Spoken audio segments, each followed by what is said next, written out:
On va maintenant rêver en découvrant ensemble la soirée de clôture de la fête des Lumières hier soir à Lyon. Depuis le 8 décembre 1852, on célèbre la Vierge dorée qui surplombe la ville au sommet de la basilique de Fourvière.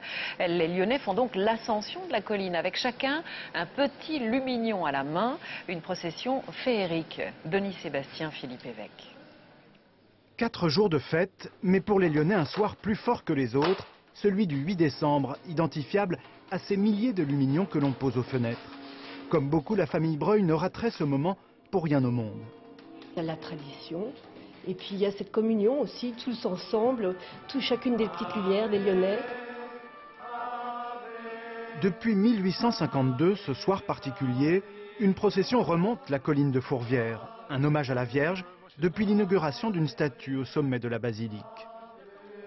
On vient de lui présenter tout ce dont on a besoin, nos joies, nos souffrances. C'est la fête de tous les Lyonnais, c'est aussi la fête donc, des touristes, des gens qui viennent découvrir Lyon. Et je crois que c'est cet équilibre qui est fort et qui fait que c'est à chaque fois une fête réussie, une fête merveilleuse. C'est le paradoxe du 8 décembre. Pendant que l'on se recueille sur la colline, on s'amuse un peu partout en ville. Fête religieuse et en même temps profane, fête commerciale aussi. Ah oui, c'est le meilleur mois de l'année. On est là, on est directement en contact avec le client. C'est la classe quoi. Et puis il y a le Festival des Lumières. Depuis 10 ans, la ville est le décor d'un jeu de projection plusieurs soirs durant. Histoire de bâtisseurs sur la cathédrale Saint-Jean.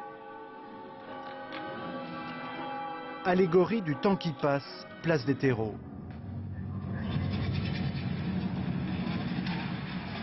Ce soir, alors là, on en a plein les yeux. Plein la vue, plein la vue.